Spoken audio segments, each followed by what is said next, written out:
हरे कृष्ण प्रभु जी। आज मैं आपको कक्षा 11 यानी कि 11वीं का भौतिकी पढ़ाने जा रहा हूँ, फिजिक्स। ये आपका न्यू सिलेबस है 24-25 के लिए, 26। ये सब हम लोग को नया जो किताब हुआ आया है रिड्यूस करके चैप्टर को, वो हम लोग पढ़ने जा रहे हैं। ठीक है, ये 0.1 हम लोग को पहला वीडियो है, सरल रेखा में गति, सेकंड चैप्टर का। ठीक है, इसमें हम लोग सबसे पहले हम लोग पढ़ेंगे भूमिका। भूमिका के बारे में हम लोग जानते हैं कि किसके बारे में हम लोग जानेंगे। दूसरा हम लोग को ताक्षणिक वेग हो गया एवं चाल। तीसरा हम लोग को त्वरण। चौथा एक समान त्वरण से गतिमान वस्तु की शुद्ध गति की संबंधी समीकरण। ठीक है, ये सब के बारे में हम लोग पढ़ेंगे। ठीक है, तो सबसे पहले हम लोग जानते हैं भूमिका के बारे में। भूमिका में होता क्या हम लोग को है कि आप पहले तो अपना किताब खोल लेंगे एनसीईआरटी का। ठीक है, सेकंड चैप्टर। इसमें हम लोग सबसे पहला जानते हैं हम लोग कि विश्व की प्रत्येक वस्तु प्रत्यक्ष या अप्रत्यक्ष रूप से गतिमान रहती है। यानी कि हम लोग को संसार में, दुनिया में जितना भी चीज़ है वो सब मेरा जो हम देख रहे हैं या नहीं देख रहे हैं वो सब का सब मेरा गतिमान है। कोई भी चीज़ हम लोग को स्थिर नहीं है। ठीक है, जैसे कि हमारा चलना, दौड़ना, साइकिल चलाना, हमारे नसों में खून का बहना, हम लोग देख नहीं रहे हैं लेकिन फिर भी गतिमान है। हमारा हार्ट हम देख नहीं पा रहे हैं लेकिन हम लोग को अनुभव करके हम लोग बता सकते हैं कि हाँ वो गतिमान है। ठीक है, हमारे पलकों का झपकना, मोटरसाइकिल, मोटर गाड़ी, वायुयान, ये सब का चलना हम लोग को गति ही बताता है। ठीक है, तो यही इसी सब के बारे में हम लोग पूरा का पूरा जानकारी इस चैप्टर में हम लोग प्राप्त करेंगे। तो सबसे पहले हम लोग देखते हैं कि यहाँ पर सरल रेखा में गति। सरल रेखा में गति का मतलब क्या होता है? कोई भी चीज़ हम लोग को सीधी रेखा में गति कर रहा है, सीधे मैच से। या तो ऊपर से कोई चीज़ गिरा रहे हैं हम नीचे तो वो भी मेरा सीधे आ रहा है, तो इसके बारे में भी हम लोग पढ़ेंगे। या तो हम लोग को सीधी रेखा में ऐसे जा रहा है तो भी हम लोग उसी के बारे में बोले, सीधी रेखा में गति में। या तो कोई भी चीज़ को हम लोग ऊपर जब सीधा रेखा में फेंकते हैं तो भी मेरा वो सीधी रेखा में ही गमन कहलाता है, यानी कि चलना कहलाएगा। ठीक है, तो सबसे पहले देखते हैं कि गति क्या होता है। गति समय के सापेक्ष वस्तु की स्थिति में परिवर्तन को गति कहते हैं। ठीक है, ये हम लोग को हो गया कि समय के सापेक्ष, यानी कि कोई भी वस्तु, जैसे कि एक मार्कर है। ठीक है, इस मार्कर में हम लोग क्या हो रहा है कि समय के साथ यदि मान लीजिए कि इसमें हम लोग को इसको उठाकर यहाँ से यहाँ रख देते हैं तो समय भी मेरा यहाँ से यहाँ तक आने समय भी मेरा बीता और ये भी वस्तु भी अपना स्थान को बदल दिया। तो इसी को हम लोग बोलते हैं गति। ठीक है, और हम लोग को दूसरा होता है विराम। विराम का मतलब क्या होता है कि जैसे कि एक कॉपी है, एक कॉपी रख दिया मैं, तो एक कॉपी जो है अभी हम यहाँ रख दिए हैं, आधा घंटा के बाद भी एक कॉपी मेरा यहीं पर रह जाएगा। समय मेरा बढ़ेगा लेकिन एक कॉपी मेरा या कोई भी वस्तु मेरा आगे बढ़ेगा नहीं। तो इसी को बोलते हैं इस विराम अवस्था में, यानी कि समय के साथ जो भी चीज़ अपनी अवस्था में ही बना रहता है उसको हम लोग बोलते हैं विराम, यानी कि रेस्ट बोलते हैं। ठीक है, चलिए आगे बढ़ते हैं। दूसरा हम लोग का सरल रेखीय गति, यानी कि सीधी रेखा में गति। अभी बताया आपको ऊपर में कि क्या होता है कि कोई भी वस्तु, किसी वस्तु द्वारा एक सरल रेखा के अनुदिश गति को सरल रेखीय गति कहते हैं। ठीक है, अनुदिश मतलब कि जिस दिशा में गति कर रहा है वस्तु उसी दिशा में वो आगे बढ़ेगा। ठीक है, तो उसी को बोलते हैं अनुदिश, दिशा के साथ। तो उसी को हम लोग सरल रेखीय गति कहते हैं। इसमें हम लोग टिप्पणी में कुछ बातें हम लोग को है छोटा सा, इसके बहुत इंपॉर्टेंट चीज़ है नोट्स में। इसमें इस अध्याय में हम सभी गतिमान वस्तुओं को अति सूक्ष्म मानकर बिंदु रूप में निरूपित करेंगे। यानी कि इस चैप्टर में जो भी पढ़ेंगे हम इस अध्याय में, ठीक है, वो हम लोग एक बिंदु के मानकर चलेंगे। कोई भी वस्तु को हम लोग बहुत बड़ा वस्तु को नहीं मानेंगे हम लोग, एकदम पॉइंट वाला को लेकर चलेंगे हम लोग, ठीक है। पॉइंट वस्तु को हम लोग मान कर चलेंगे और उसी पर पूरा का पूरा ये चैप्टर मेरा खत्म होगा, अध्ययन करेंगे हम लोग।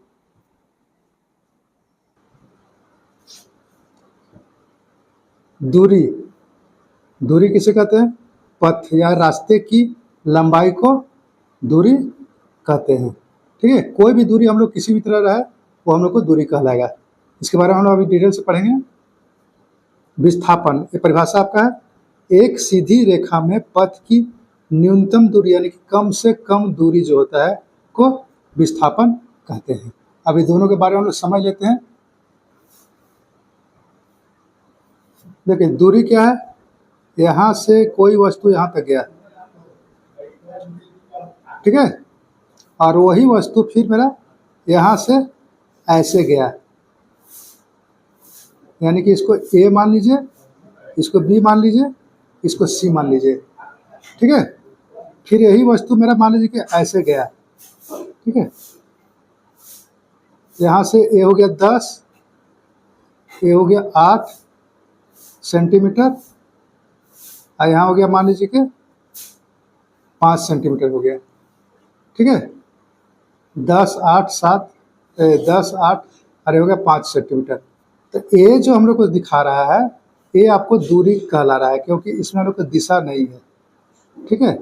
तो कुल दूरी कितना हो जाएगा मेरा 10 10 जोड़ 8 जोड़ 5, ठीक है। 10 और 5 15, 15 और 5 20, 20 और 3 23 सेंटीमीटर, ये आपका दूरी हो गया।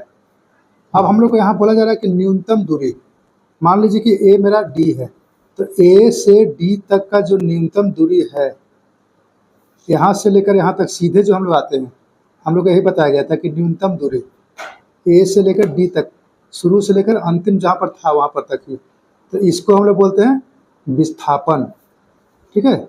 अब विस्थापन ए आपको कुछ भी हो सकता है, ठीक है। ए से डी तक में कुछ भी हो सकता है, 5 6 7 7 8 कुछ भी हो सकता है, ये हम लोग को निकालने पर डिपेंड करेगा, यानी कि न्यूनतम दूरी हो गया। यदि मान लीजिए कि हम लोग को बोल देता कि आप यहाँ से इसका न्यूनतम ए सी का न्यूनतम दूरी है, तो ए भी देखिए सीधे रेखा में है और न्यूनतम दूरी हो गया, तो ए भी आपका विस्थापन ही कहलाएगा, ठीक है। ये भी आपका विस्थापन ही कहलाएगा, न्यूनतम दूरी। समझ में आ रहा है? चलिए ये तो अच्छी बात है। एक संख्या रेखा नंबर लाइन पर हम लोग दूरी तथा विस्थापन के बारे में थोड़ा समझ लेते हैं, ठीक है। हम लोग को बहुत अच्छी तरह से क्लियर हो जाएगा कि डिस्टेंस और डिस्प्लेसमेंट में हम लोग क्या अंतर होता है और क्या समानता होता है, ठीक है। तो यहाँ पर हम लोग क्या लिखेंगे, ओ ए की दूरी, ओ ए की दूरी बराबर क्या हो जाएगा, ओ से लेकर ए तक की दूरी, तो ये हो गया कितना, ए मान लीजिए कि आपको किलोमीटर में है, ठीक है, 1 किलोमीटर में दिया हुआ है, तो ओ से ए की दूरी हो जाएगा हम लोग का 10 किलोमीटर। ओ से डी तक की दूरी, ओ से डी तक की दूरी, ओ डी बराबर हो गया आपका डी तक 40 किलोमीटर। इसी तरह से ओ से यम तक की दूरी, यहाँ लिखेंगे हम लोग ओ एम बराबर हो गया कितना, 130 किलोमीटर हो गया, ठीक है। अब यही चीज़ हम लोग देखते हैं, जैसे ओ से एम तथा ओ एम से जी तक, ओ से एम तथा एम से जी तक, तो ओ एम कहलाएगा O M plus M G, ठीक है।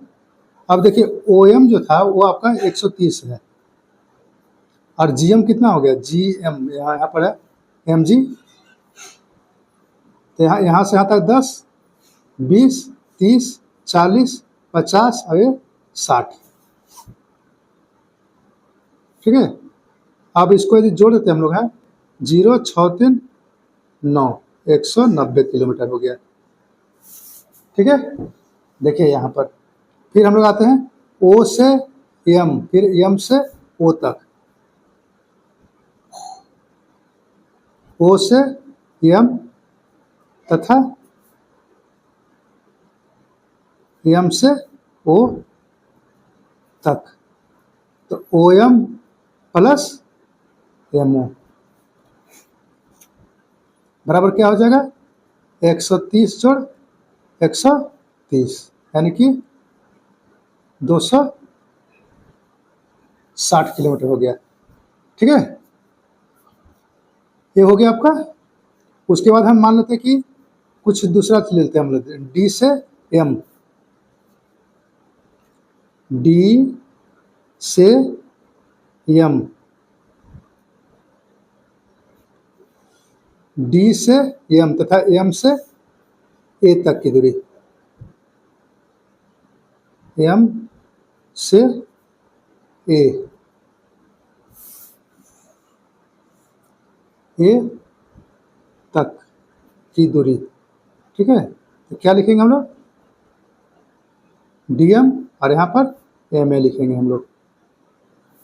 अब देखिए आप कि डीएम जो है, डीएम कितना है, ये डी से लेकर एम तक, डी से ई तक 10, 20, 30, 40, 50, 60, 70, 80, 90, तो यहाँ पर हो जाएगा हम लोग का 90 हो गया। ठीक है, 90 हो गया, डीएम हो गया 90। और एम ए देखिए कितना है, 10, 20, 30, 40, 50, 60, 70, 80, 90, 100, 110, 120, यानी कि हो गया आपका 120। जोड़ देते हैं, 0 हो गया, 9 2 11, और 2 1 1 और 1 2 हो गया, 210 किलोमीटर हो गया। ठीक है, ये आपको दूरी का पता चल गया हमको। अभी हम लोग विस्थापन के बारे में समझेंगे इसको। ये किसके लिए था, दूरी के लिए था। ठीक है, हम लोग अब विस्थापन, सारा चीज इसी चीज को हम लेंगे अभी। अब हम लोग विस्थापन के लिए देखते हैं कि क्या हम लोग को डिफरेंस होता है और क्या समानता होता है, क्या अंतर या क्या समानता होता है।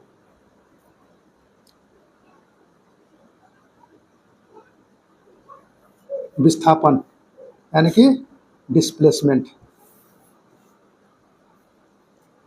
ओ यहाँ पर लिखे थे सबसे पहले हम लोग ओ से ए की दूरी ओ ए, यहाँ पर हो जाएगा ओ ए बराबर 10 किलोमीटर। पहले समझ लेंगे, उसके बाद ही उतारिएगा, ऐसे नहीं सब गड़बड़ हो जाएगा। फिर ओडी, ओडी की दूरी, ओडी आपको हो गया 40 किलोमीटर। ठीक है, सब देखिए एक ही लाइन में है, तो जब एक ही लाइन में जब रहता है ना है, तो विस्थापन और दूरी दोनों का दोनों बराबर ही रहता है। तो दिशा बदलने पर हम लोग को चेंजिंग होगा। अब देखिए यहाँ से ओ से एम तक, तो ओ एम की दूरी हो जाएगा, एक ही दिशा में है, ये भी मेरा वही रह जाएगा 130 किलोमीटर। उसके बाद हम लोग आते हैं ओ से एम तथा एम से जी तक, ओ से एम तथा एम से जी तक, एम से जी तक। ठीक है, अब यहाँ पर देखिए ओ से एम तक हम लिए थे 130 हो गया, यहाँ पर जोड़ लिखेंगे। और एम जी, देखिए एम जी क्या है, एम से लेकर जी तक हम लोग को ऐसे गए थे दाहिने तरफ, और फिर हम लोग लौट रहे हैं बाएं तरफ, तो यहाँ पर हम लोग को डायरेक्शन दिखाता है। ठीक है, आप खुद देखिएगा कि आप अपने घर से जब स्कूल जाते हैं, तो घर से स्कूल जाते समय आपका मुंह का डायरेक्शन जो था वो किस दिशा किस ओर था, और उससे आते समय आपका दिशा किस ओर होता है। तो इसी चीज़ को देखते हैं हम लोग हैं, तो दोनों को बदल जाता है, तो यहाँ पर हम लोग क्या लिखते हैं कि नेगेटिव हो जाता है मेरा। यहाँ पर देखिए 60 था किलोमीटर, तो यहाँ पर क्या हो जाएगा -60 किलोमीटर। ठीक है, -60 किलोमीटर। अब 130 में से 60 को घटा देते हैं। ठीक है, तो यही मेरा न्यूनतम दूरी कहलाएगा। न्यूनतम दूरी को ये हम लोग विस्थापन बोलते हैं। 0 हो गया और यहाँ पर हो गया 13 में से 6 गया तो 70 किलोमीटर हो गया। ठीक है, अब उसके बाद देखिए यहाँ पर क्या था, ओ से यम तथा यम से ओ तक, O M plus M O. तो यहाँ पर क्या हो गया हम लोग को 130 जोड़ माइनस 130 हो गया, 130 minus 130 plus minus bracket open कर देते हैं। तो ये हो गया आपका 0 किलोमीटर। कहने का मतलब है कि जहाँ से यदि शुरुआत किए हैं वहीं पर फिर पहुँच जाते हैं तो विस्थापन मेरा 0 होता है, लेकिन दूरी मेरा 0 नहीं होता बल्कि हम लोग को दुगना हो जाता है। ठीक है, उसके बाद हम लोग आते हैं, अगला था हम लोग को डी से एम तथा एम से ए तक की दूरी। तो यहाँ हो गया हम लोग क्या, O M plus M O बराबर ओ एम हम लोग का था 130 जोड़ एम ओ हम लोग का था 120 है। तो ये हो जाएगा, उल्टा साइड में हो गया था तो हम लोग को माइनस में आ जाएगा। अब यहाँ पर देखिए उल्टा और सीधा का जो होता है ना, वो हम लोग को मानने पर होता है। हम इधर से बाएं से दाहिने जाने पर हम लोग प्लस लिए थे और दाहिने से बाएं आने पर हम लोग माइनस लिए थे। आप जो मान सकते हैं इसमें, हम लोग को ऐसा नहीं है कि हम जो मान लिए वही करना है। आप बाएं से दाएं जाने पर माइनस मान सकते हैं और दाएं से बाएं जाने पर प्लस मान सकते हैं। इसमें कोई गलती नहीं होगा, सिर्फ डायरेक्शन का अलग हो जाएगा। अब देखिए यहाँ पर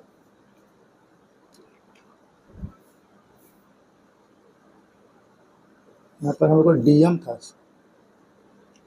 ठीक है, सॉरी यहाँ पर डीएम है। तो डीएम हम लोग था 90, डीएम है 90।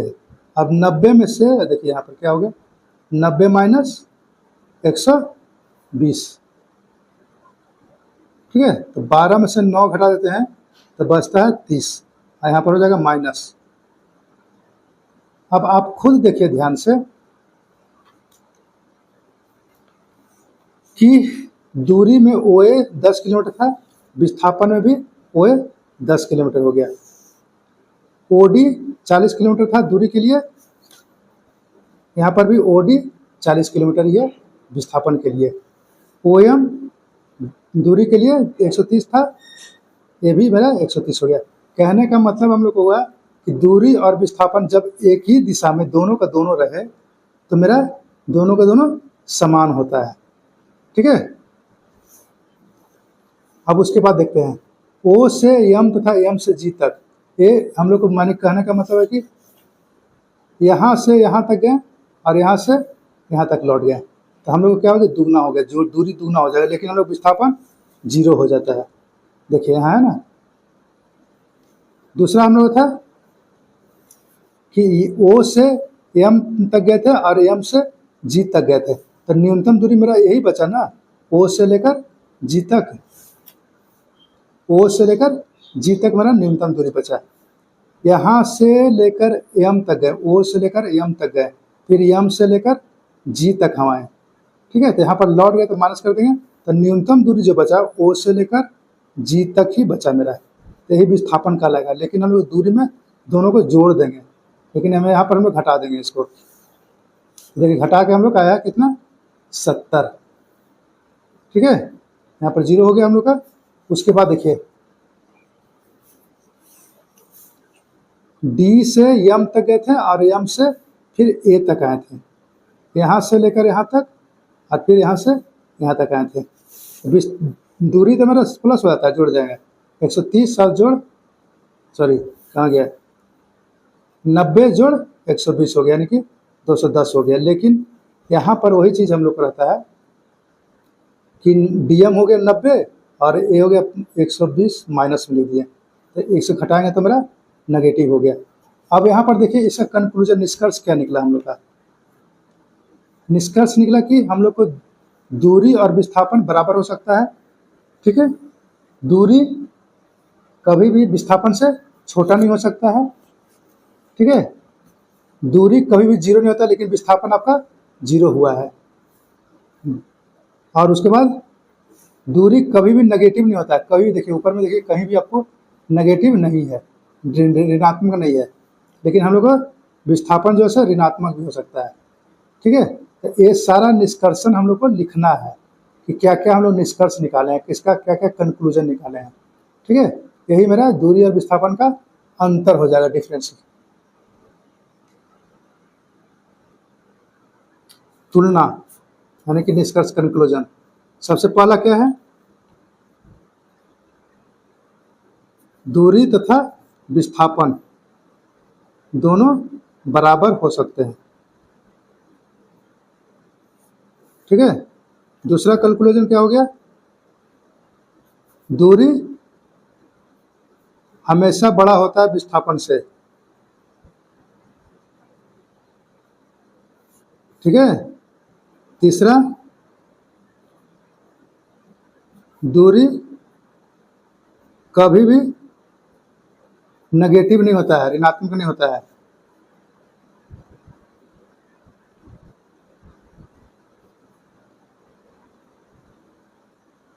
ऋणात्मक नहीं होता है, ये लिखना आपको है।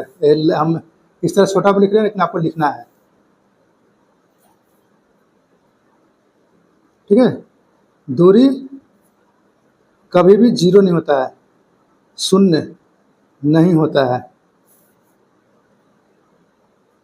पांचवा हो गया हम लोग का, विस्थापन नेगेटिव भी हो सकता है, पॉजिटिव भी हो सकता है, और शून्य यानी कि जीरो भी हो सकता है। ऋणात्मक, धनात्मक हो या शून्य भी हो सकता है। ठीक है, क्यों, क्योंकि इसमें हम लोग को विस्थापन में हम लोग दिशा देखते हैं, डायरेक्शन देखते हैं, और दूरी में हम लोग दिशा को नहीं देखते हैं। छठा नंबर,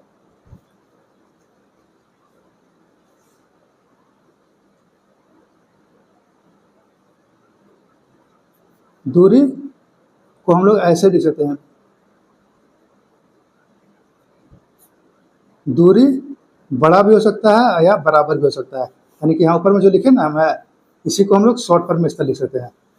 अब यहाँ सातवां देखिए कि दूरी में चूंकि दिशा नहीं होता है, सिर्फ परिणाम होता है,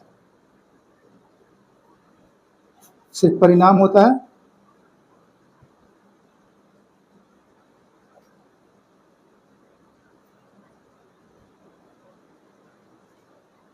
लेकिन दिशा नहीं होता है, नहीं होता है। ठीक है,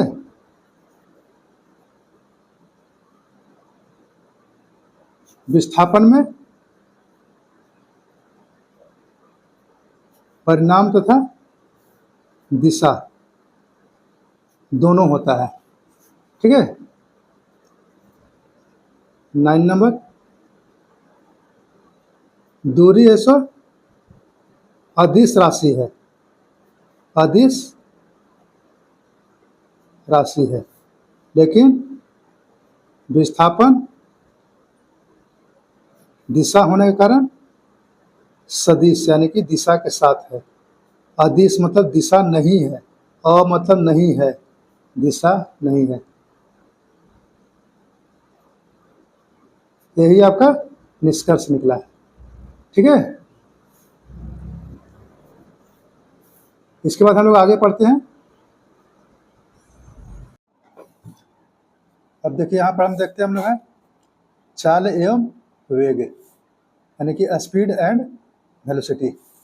चाल क्या होता है, चाल इकाई समय अंतराल में तय की गई दूरी को चाल कहते हैं। ठीक है, ये छोटा छोटा छोटा हम लोग को परिभाषा है, इसे थोड़ा याद रखना पड़ेगा, तभी हम लोग आगे की ओर बड़ा बड़ा चीज समझ सकेंगे। चाल बराबर होता है दूरी बटा समय। ठीक है, और चाल का मात्रक होता है मीटर प्रति सेकेंड, यानी कि मीटर प्रति सेकेंड, ऐसे लिख सकते हैं हम लोग। चाल की बीमा हो गया mL/-1 हो गया। ठीक है, तो ये हो गया आपका इस तरह से। इसके बाद आते हैं हम लोग वेग।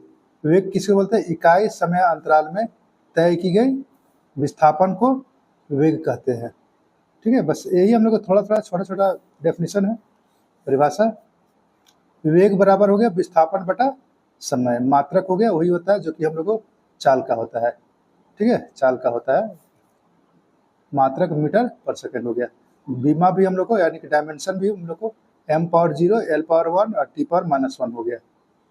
ठीक है, अब यहाँ पर देखिए जिस तरह से हम लोग देखे थे विस्थापन और चाल, विस्थापन और दूरी में जो अंतर देखे थे, समानता देखे थे, ठीक है, वही सब चीज टोटल वही सब रहेगा हम लोग को। चाल एवं वेग में समानता एवं असमानता। तो चाल हम लोग क्या लिखे थे, हम लोग चाल बड़ा होता है या बराबर होता है वेग के।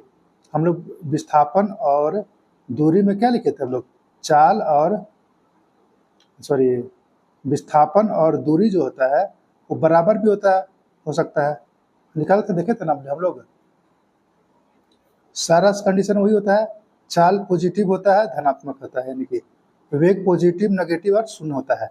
वहाँ पे बताए थे हम लोग कि विस्थापन मेरा पॉजिटिव भी होता है, नेगेटिव भी होता है और शून्य भी होता है, लेकिन दूरी जो हमेशा हमेशा पॉजिटिव होता है। ठीक है, थोड़ा सा वीडियो पीछे करके आप देख सकते हैं। चाल मेरा अदिश होता है, यानी कि वहाँ पर दूरी मेरा अदिश था तो चाल भी मेरा अदिश हो गया।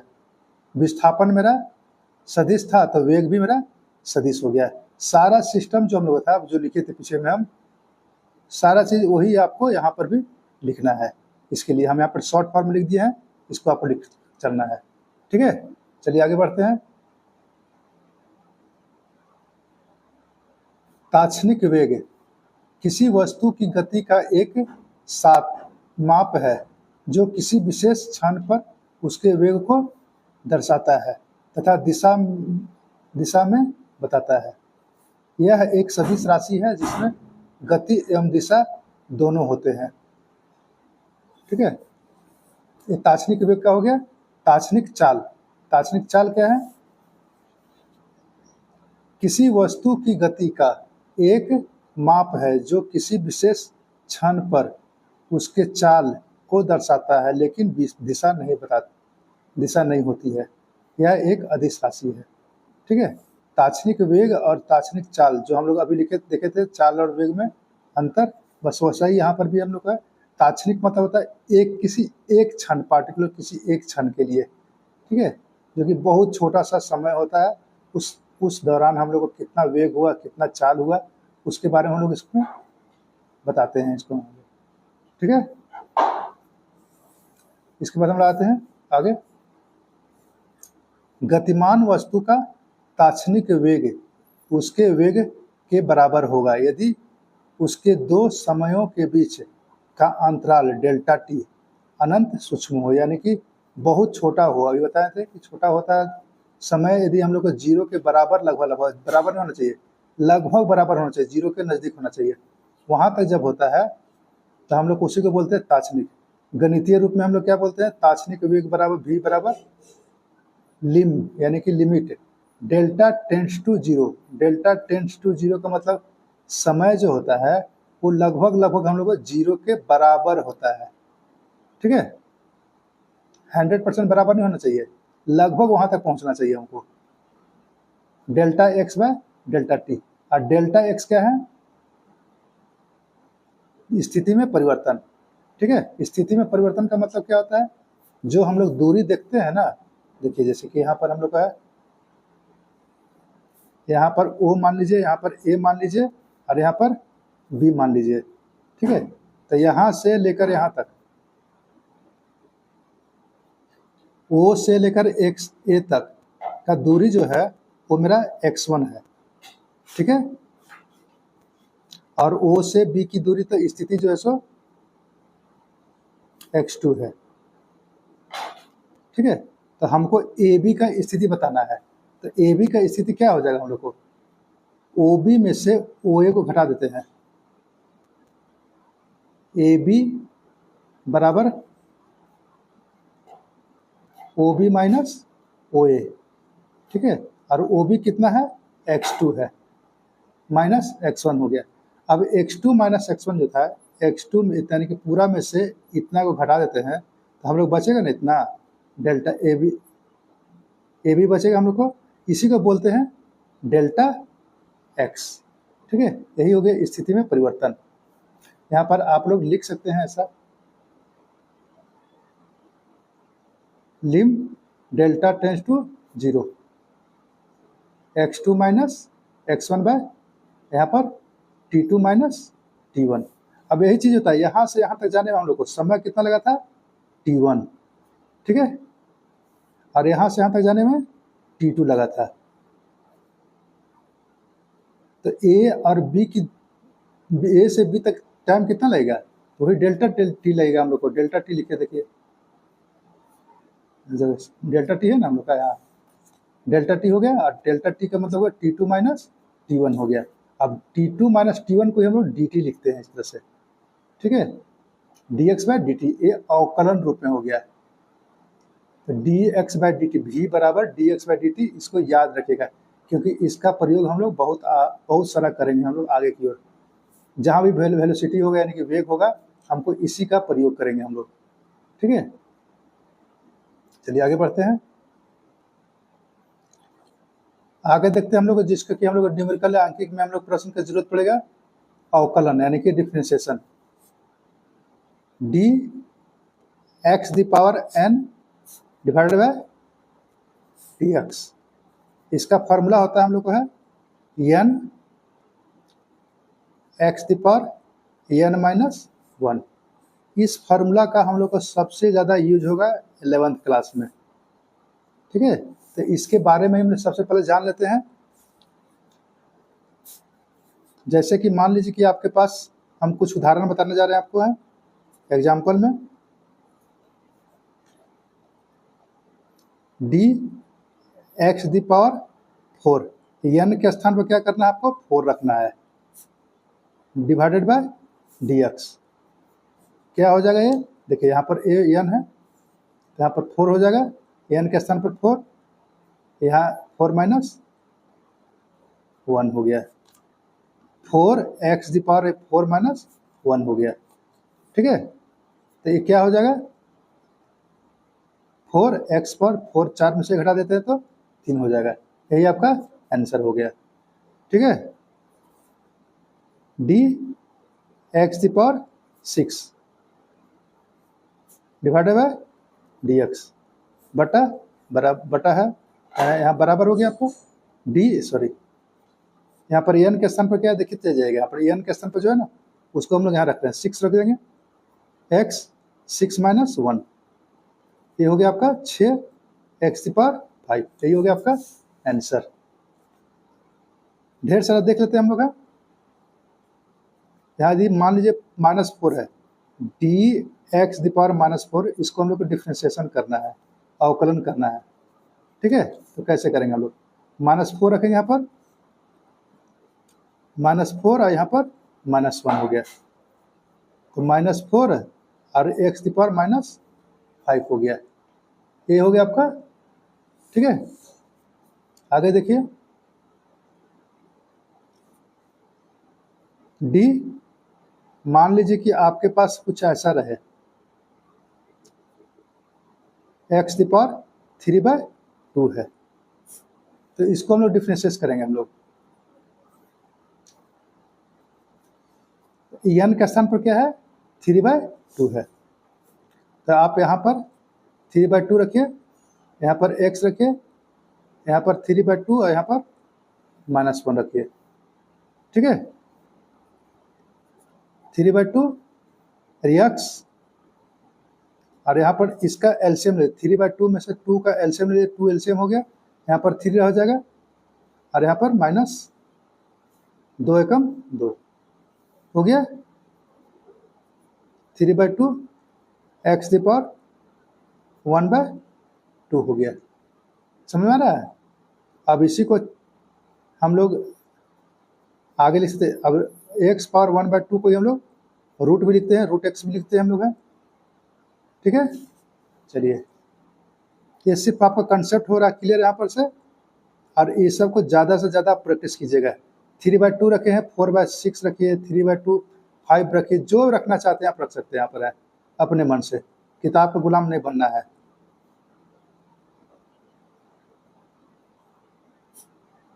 किताब से थोड़ा सा सीखिए और उससे ज़्यादा से ज़्यादा कोशिश कीजिए बनाने के लिए।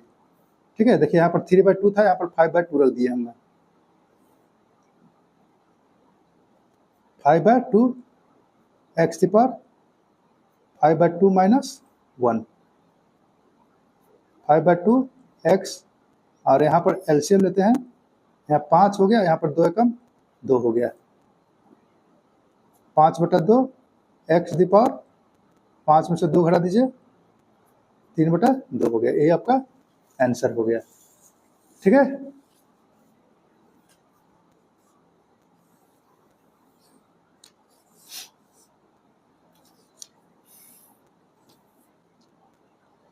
सिक्स, मान लीजिए कि आपके पास कुछ ऐसा रहे, एक्स दी पावर 4 रहे, फिर प्लस एक्स दी पावर -5 रहेगा। अब इसको डिफ्रेंशिएट करना आपको है। ठीक है, कुछ नहीं करना है इसमें हम लोग को है, बस इसको दोनों को अलग अलग कर दीजिए। X the power 4 plus D x the power -5/dx हो गया। बस इतना ही करना आपको है, और बाकी सारा जो प्रोसेस हम लोग इधर किए थे वही यहाँ पर कर देना आपको है। 4 एक्स दी पावर 4-1 हो गया, प्लस यहाँ पर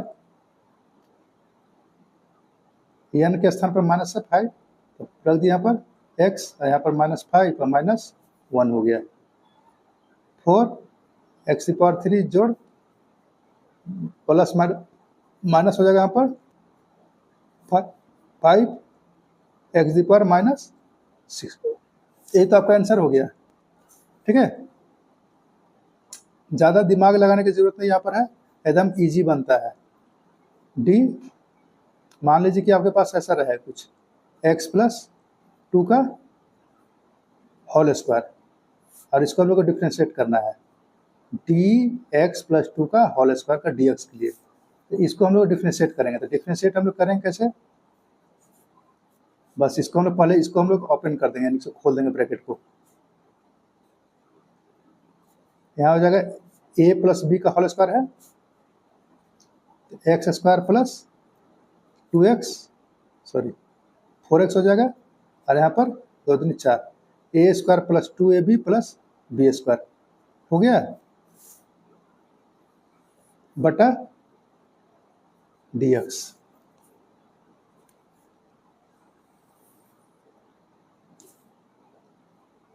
यहाँ पर करना क्या है, बराबर सबको अब अलग अलग कर दीजिए आप।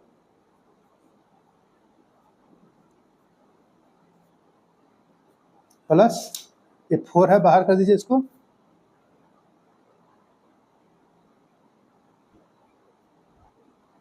यहाँ पर हो जाएगा x/dx। अब प्लस यहाँ कुछ बाहर करने लायक नहीं है, तो 4 को रहने दीजिए यहाँ पर।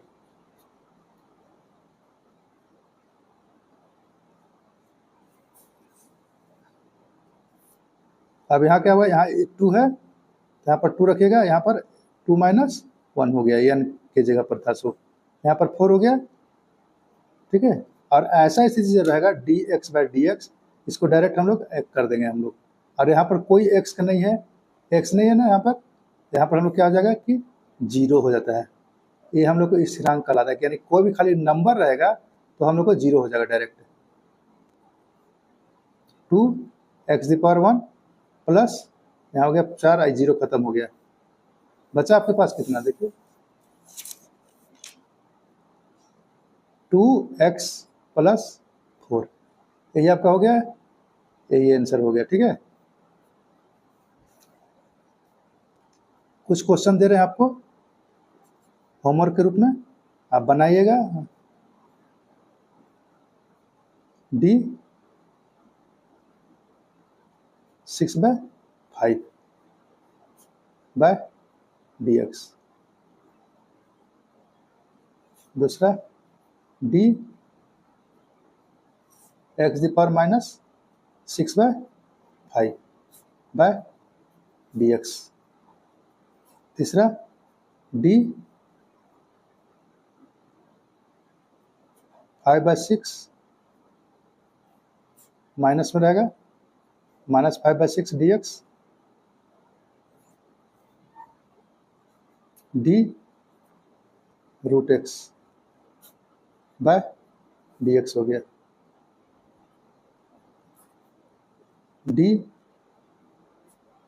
1/x² बाय dx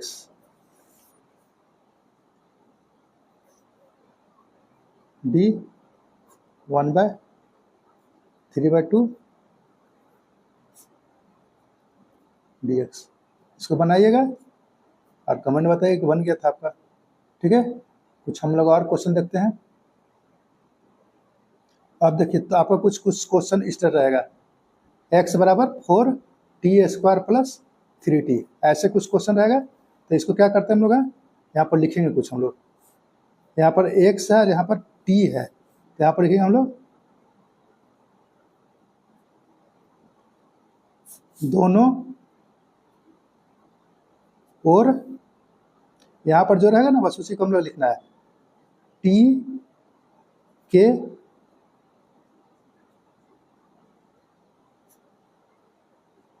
सापेक्ष अवकलन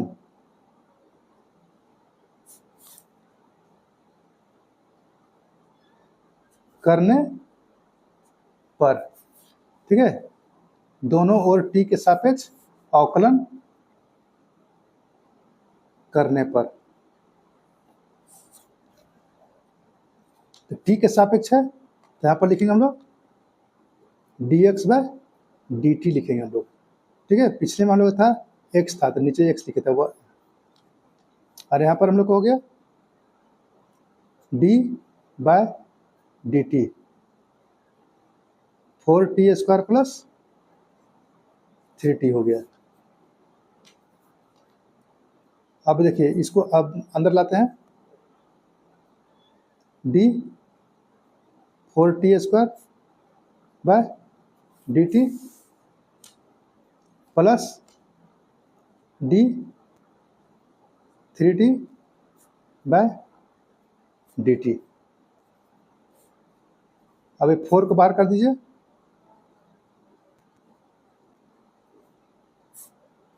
बाय dt प्लस यहाँ से 3 बाहर हो गया और t अंदर आ जाएगा, बाय dt हो गया।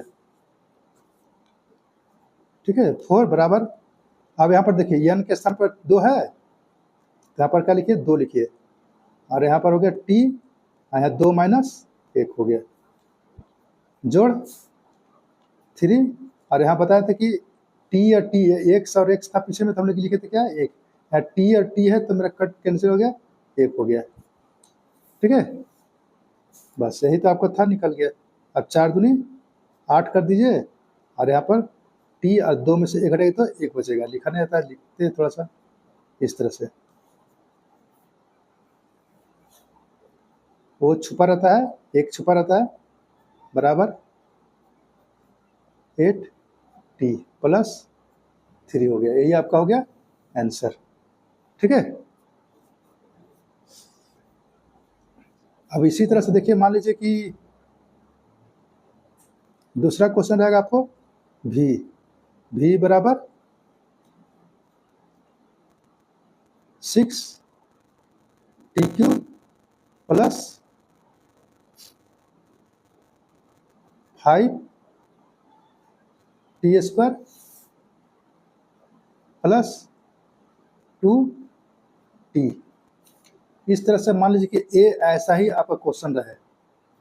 ठीक है, जब ऐसा आपको क्वेश्चन रहता है तो हम करेंगे वही चीज लिखेंगे हम लोग यहाँ पर, दोनों ओर t के सापेक्ष अवकलन करने पर। ऐसा तो बहुत सारा मिलेगा आपको क्वेश्चन, अभी ये तो अभी शुरुआत है।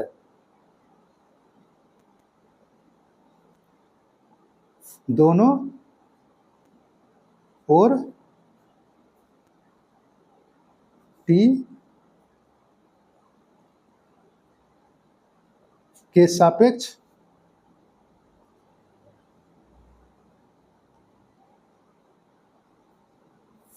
अवकलन करने पर, ठीक है। तो यहाँ पर लिखेंगे हम लोग, जो ऊपर में लिखे थे D X by D T, तो यहाँ भी लिखेंगे हम लोग D B by D T. यहाँ पर हो गया आपका D by D T, 6 TQ plus 5T² plus 2T हो गया, ठीक है। अब जो हम लोग यहाँ पर किए थे ये वाला, बस वही यहाँ पर करेंगे, लेकिन यहाँ 3 स्टेप में है। डी बाई डी टी, यहाँ का 6T³ plus D by D T 5T² plus D 2T by D T हो गया। अब जो जैसा हम लोग किए थे ऊपर में, वैसा ही यहाँ पर भी करेंगे हम लोग। 6 को बाहर कर दीजिए,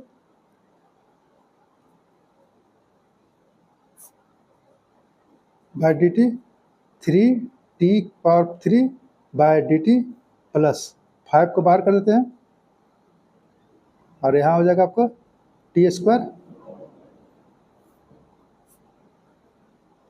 डिवाइडेड बाई डी टी जोड़ 2 को बाहर कर दीजिए,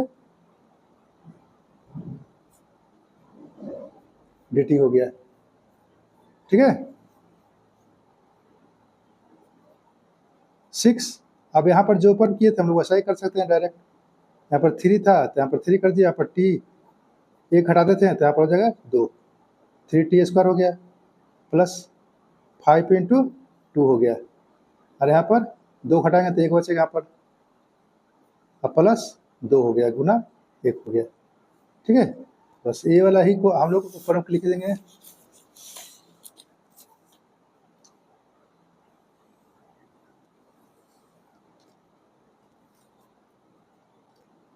क्षेत्रीय 18 T² प्लस 5 दूनी 10 T और प्लस 2, यही आपका आंसर हो गया। समझ आ रहा है? बहुत अच्छी बात है। अब बोलिए कि आप सब जगह सर प्लस प्लस ही लिख रहे हैं, ऐसा नहीं है, प्लस माइनस भी लिख सकते हैं आप, ठीक है। सिर्फ आपको प्लस की जगह पर माइनस कर देना है। x बराबर, बनाइएगा इसको, 3T³ माइनस 2T²,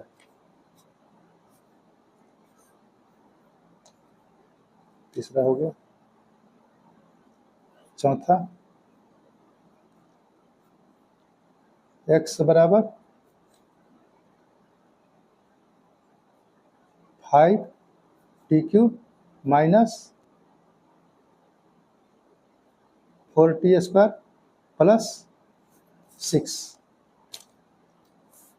इस तरह रहेगा क्वेश्चंस, ठीक है। तो यहाँ यही लिखेंगे हम लोग, दोनों ओर t के सापेक्ष अवकलन करने पर, ये आपको लिखना जरूरी है यहाँ पर है, ठीक है।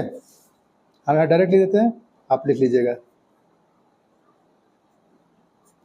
dx by D T, D by D T 5T³ minus 4T² plus 6। एकदम आराम से डिटेल से बनाना है आपको, है कोई जबरदस्ती जल्दीबाजी नहीं है। D by D T 5T³ minus D by D T 4T² plus यहाँ पर हो जाएगा 6 बाई डी टी। यहाँ पर भी उसी तरह निकालिए आप बाहर, dt³ by D T minus 4T² by D T plus, देखिए यहाँ पर कोई भी टी नहीं है, यहाँ पर है ना, सिर्फ नीचे वाला है, तो इसको हम लोग को ए स्थिरांक कहते हैं, यानी कोई भी नंबर आता है ना तो डायरेक्ट हम लोग को ये जीरो हो जाएगा। देखिए यहाँ पर टी है तो ये जीरो नहीं होगा, यहाँ भी टी है तो जीरो नहीं होगा। टी को अवकलन करते हैं हम लोग, यहाँ डिफ्रेंशिएशन करते हैं, बराबर 5 × 3, ये वाला 3 चला गया यहाँ पर, और यहाँ हो गया आपका टी स्क्वायर माइनस 4 × 2 टी हो गया।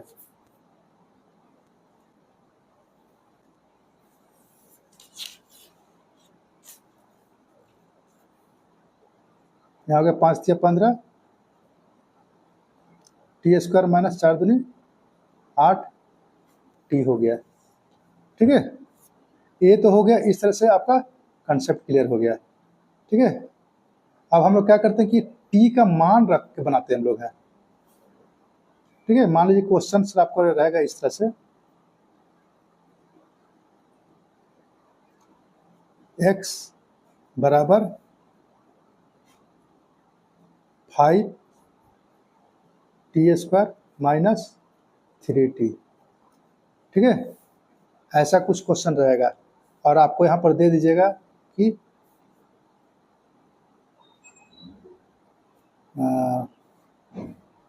यदि टी बराबर 4 सेकेंड, ठीक है, तो 4 सेकेंड है, तो बोलेगा कि आपको कि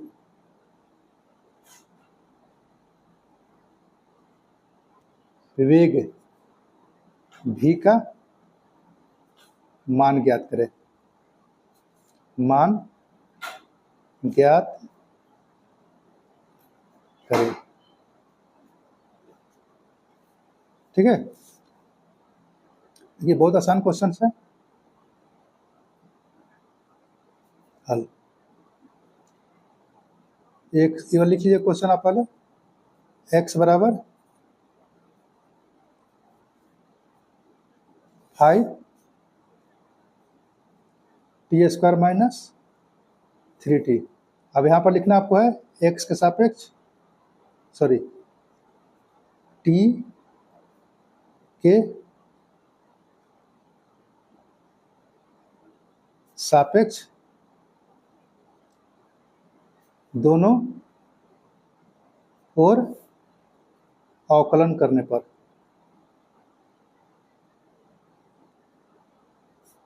अवकलन करने पर। ठीक है, यहाँ हो गया आपको dx में dt,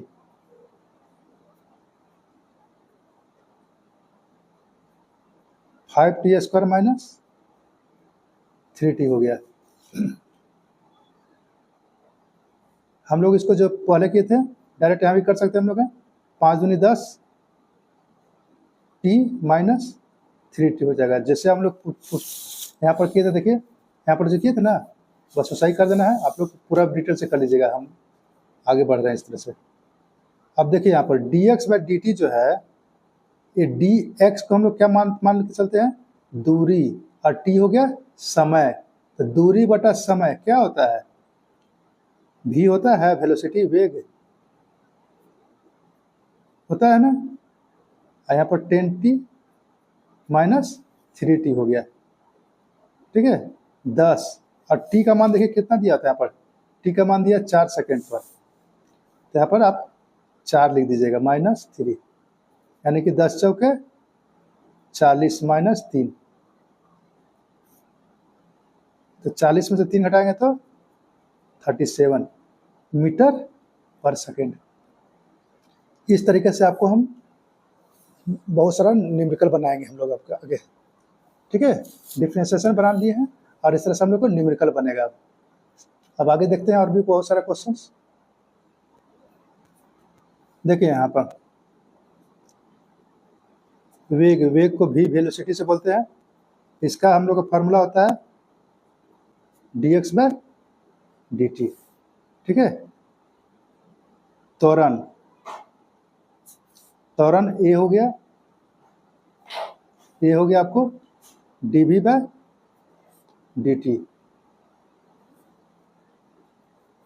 ये हो गया हम लोग को स्थिति में परिवर्तन।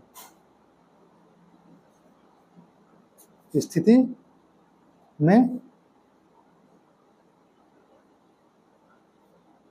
परिवर्तन। और यहाँ हो गया आपका समय अंतराल। समय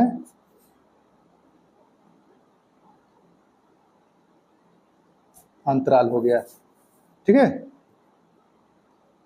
अब यहाँ देखिए dv जो है ये हो गया वेग में परिवर्तन। वेग में परिवर्तन बटा dt मतलब हो गया समय अंतराल, समय में अंतर।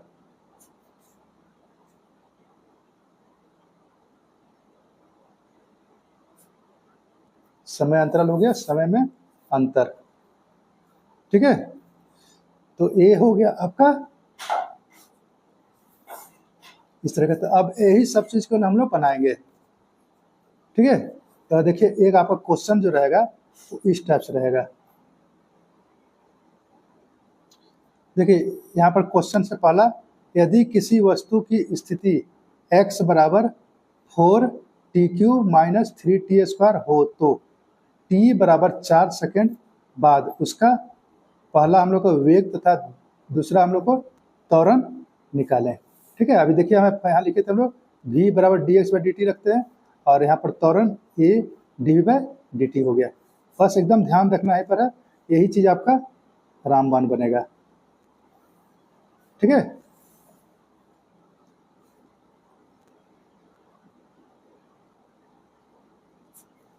पहला विवेक के लिए तो पहले हम लोग लिखेंगे इसको स्थिति को, स्थिति यानी कि पोजीशन। x बराबर 4t³ - 3t² हो गया। अब यहाँ पर वही चीज लिखेंगे हम लोग फिर से दोनों ओर। यहाँ पर t है तो t लिखेंगे, यहाँ पर u रहता तो u लिखते हैं, ठीक है। दोनों ओर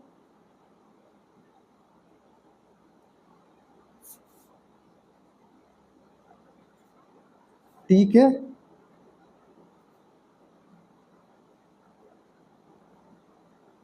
सापेक्ष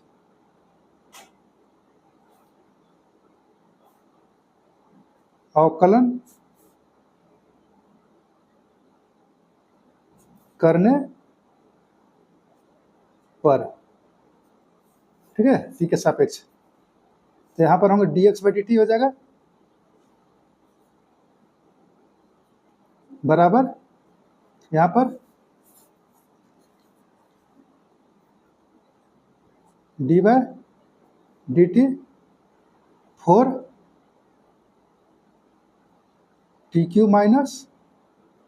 - 3t² हो गया, ठीक है। अभी तक हम लोग जैसे बताया बनाए थे वैसा ही बनाएंगे। दोनों को अलग अलग कर दीजिए आप, पूरा डिटेल से बनाना है, शॉर्टकट नहीं मारना है।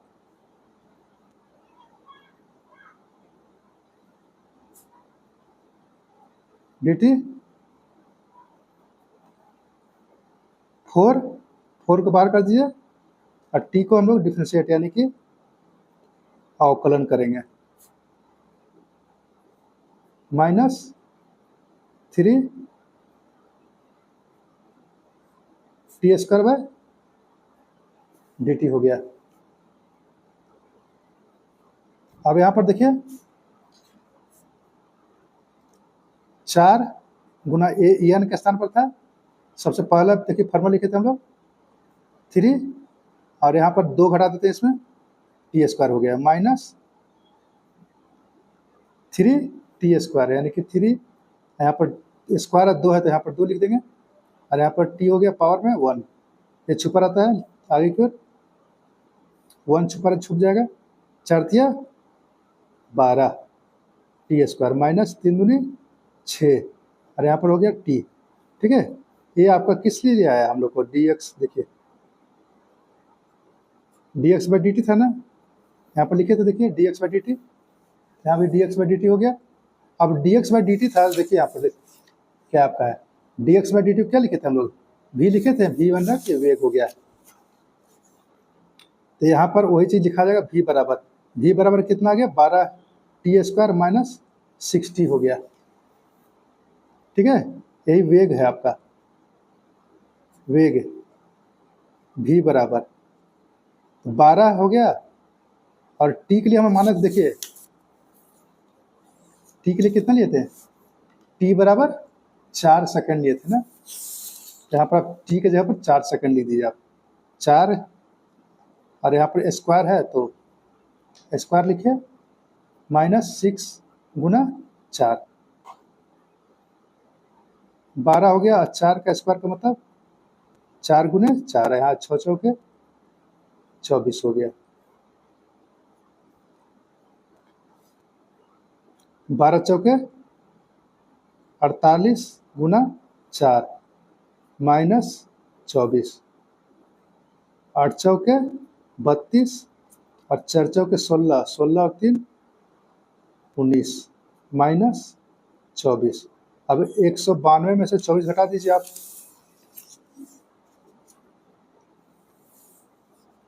कितना होगा, जल्दी कीजिए। 12 में से 4 गया तो 8, और 8 में से 2 गया तो 6, 168। और इसका हम लोग जानते हैं कि वेग का होता है मात्रक मीटर पर सेकेंड, 168 मीटर पर सेकेंड हो गया। ठीक है, ये तो आपका एक आंसर आ गया है पहला का। इसके बाद हम लोग आते हैं दूसरे के लिए। तो दूसरे के लिए आपको करना क्या है, यहाँ पर देखिए भी बराबर लिखे थे हम लोग ना, 12 टी स्क्वायर माइनस 60, बस इसी को फिर से डिफ्रेंशिएट करेंगे हम लोग। अब सेकेंड के लिए भी बराबर है हम लोग को है 12 टी स्क्वायर माइनस 60 हो गया। ठीक है, तो यहाँ पर लिखेंगे फिर से,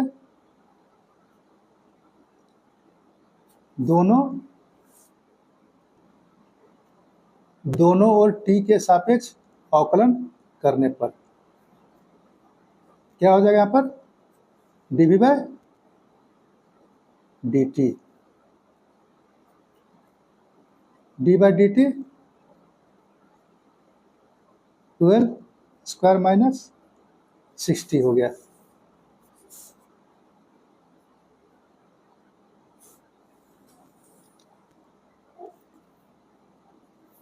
अभी दोनों को अलग अलग कर दीजिए,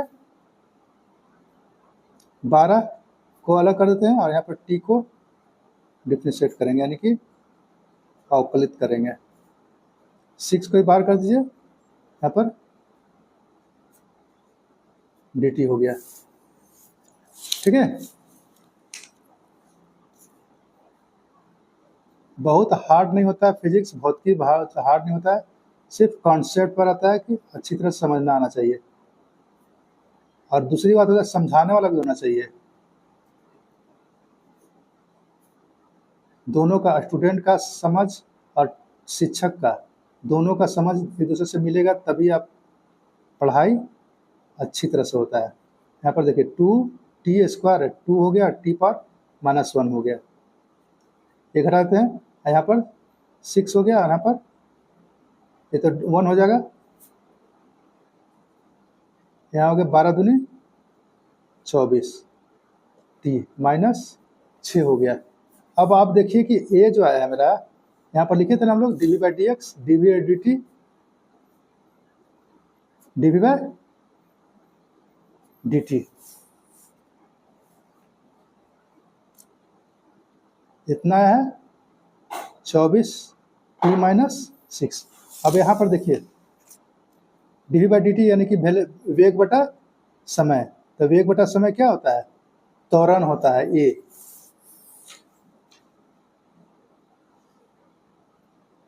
तो यहाँ लिखेंगे हम लोग त्वरण ए बराबर 24 टी माइनस 6, और टी का मान देखिए ऊपर में रखे थे हम लोग अभी 4 सेकेंड, तो 24 गुना टी हो गया 4 माइनस 6 हो गया।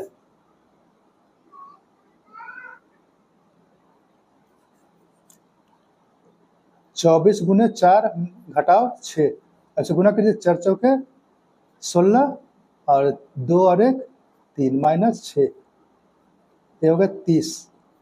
क्या हो जाएगा? ये आपका त्वरण का मात्रक होता है मीटर पर सेकेंड स्क्वायर। ये सब डाउन क्लास में आप पढ़ चुके हैं, ये सब ज़्यादा दिक्कत की चीज़ नहीं है।